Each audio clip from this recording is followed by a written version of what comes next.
Hello नमस्कार दोस्तों, मैं पल्स एजुकेशन में आपका स्वागत है। हम लोग कंप्यूटर के 2 चैप्टर को पढ़ चुके थे बहुत ही अच्छे तरीके से। कंप्यूटर का परिचय और दूसरा चैप्टर था कंप्यूटर का विकास। आज हम लोग शुरू करते हैं दोस्तों हार्डवेयर को।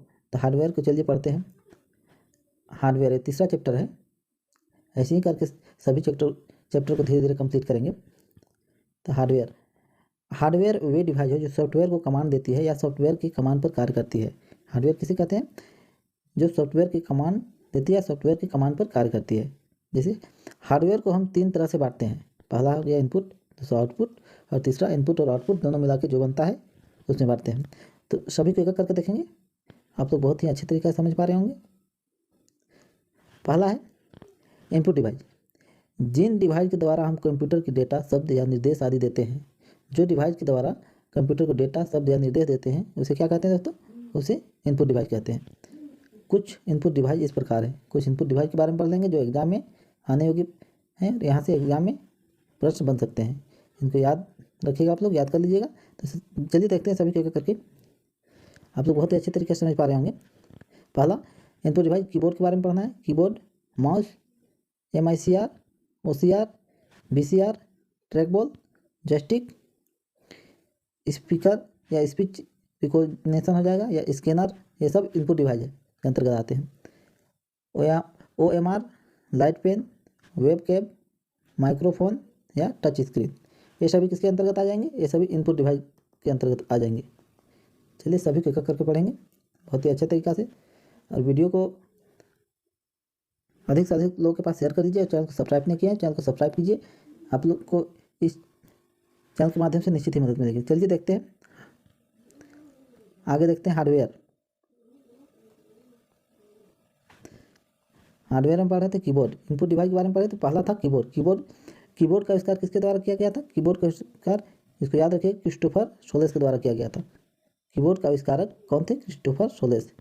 कीबोर्ड 2 तरह के होते हैं, पहला वायर कीबोर्ड और दूसरा वायरलेस। पहला तार वाला होता है और एक बिना तार वाला होता है, जिसका स्टैंडर्ड कीबोर्ड के नाम से जानते हैं।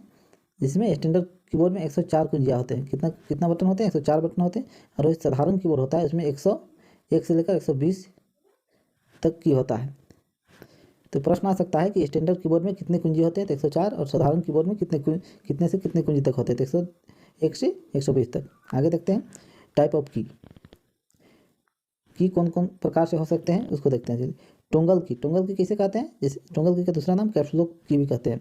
इसका प्रयोग क्या होता है? जो एक बार दबाने पर ऑन और अगले बार दबाने पर ऑफ हो जाता है। एक बार दबाएंगे तो ऑन हो जाएगा, वही अगले बार फिर दबाएंगे तो ऑफ हो जाएगा।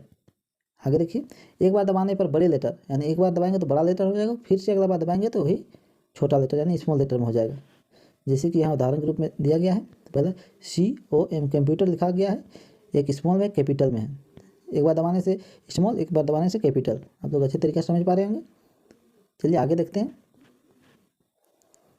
दूसरा है अल्फ़ाबेट की में A से Z तक आते हैं। A से Z तक जो लेटर आते हैं वो अल्फ़ाबेट की के अंतर्गत आते हैं। आप लोग ध्यान दें। आगे देखते हैं न्यूमरिक की। ये न्यूमरिक की आते हैं, जैसे हो गया plus, minus, greater than, not greater than, at the rate या 0 से 9 तक। ये सब किसके अंतर्गत आते हैं? न्यूमरिक की के अंतर्गत आते हैं। फंक्शनल की के अंतर्गत आते हैं F1 से F12 तक, यानी 12 की यहाँ टोटल होते हैं फंक्शनल की में। आगे देखिए कॉम्बिनेशन की या इसको मॉडिफायर की बोला जाता है, जिसे संयोजक की हिंदी में बोलते हैं। तो इसमें अल्ट, कंट्रोल या शिफ्ट आते हैं। याद रखिएगा संयोजक की कौन कौन से की आते हैं? तो अल्ट, कंट्रोल और शिफ्ट। आगे देखते हैं दोस्तों टेबुलेटर की के अंतर्गत देखिए टेबुलेटर की का कार्य क्या है? एक कर्सर को एक जगह से दूसरी जगह ले जाती है। कर्सर को क्या करती है? कर्सर का निशान ऐसा होता है, कर्सर को एक जगह से दूसरी जगह ले जाती है। यह पैराग्राफ इंडेंट का काम करती है। और यह क्या काम करती है? पैराग्राफ इंडेंट का कार्य करती है। पैराग्राफ इंडेंट का अर्थ होता है जगह छोड़कर लिखना। जैसे कि यहाँ से लिख रहे हैं तो पैराग्राफ इंडेंट का अर्थ यहाँ से लिख रहे हैं, फिर इसी को बोल रहा है पैराग्राफ इंडेंट का अर्थ होता है जगह छोड़कर लिखना। आगे देखते हैं स्पेस बार की का कार्य क्या होता है? देखते हैं। स्पेस बार की का कार्य होता है कीबोर्ड की सबसे बड़ी की होता है। स्पेस बार की कीबोर्ड की सबसे बड़ी की होता है। आप लोग देखे होंगे, यदि कीबोर्ड देखेंगे तो सबसे बड़ा नीचे होता है, ऐसा स्पेस बार की है। चलिए आगे देखते हैं दोस्तों एस्केप की। नेक्स्ट है एस्केप के बारे में पढ़ते हैं। किसी चलते प्रोग्राम को कैंसिल या रद्द करने के लिए इसका इस्तेमाल किया जाता है। इसका इस्तेमाल क्या होता है? कोई भी प्रोग्राम या कुछ भी चल रहा है, कुछ भी देख रहे हैं कंप्यूटर पे, तो एस्केप की दबाने के बाद क्या होता है, वो बंद हो जाता है, कैंसिल हो जाता है। और एक की कहाँ होता है, सबसे ऊपर दाहिनी ओर होता है, याद रखिएगा। इसके की कहाँ होता है, सबसे ऊपर दाहिनी ओर होता है। एरो की काम क्या है, एरो की टोटल कितने होते हैं, 4 है, 4 है एरो की टोटल। कर्सर को लेफ्ट लेफ्ट राइट अप और डाउन मूव कराती है, ऊपर नीचे और दायां बायां मूव कराते हैं, ये कर्सर की काम है। आगे देखते हैं। आज के लिए इतना ही दोस्तों, नेक्स्ट डे हम लोग आगे पढ़ेंगे। इससे आगे हम लोग नेक्स्ट डे पढ़ रहे होंगे। अभी तक चैनल को सब्सक्राइब नहीं किया, चैनल को सब्सक्राइब कीजिए। इस चैनल के माध्यम से आप लोगों को संपूर्ण कंप्यूटर की बिल्कुल तैयारी कराई जाएगी। आज के लिए इतना ही, धन्यवाद, जय हिंद।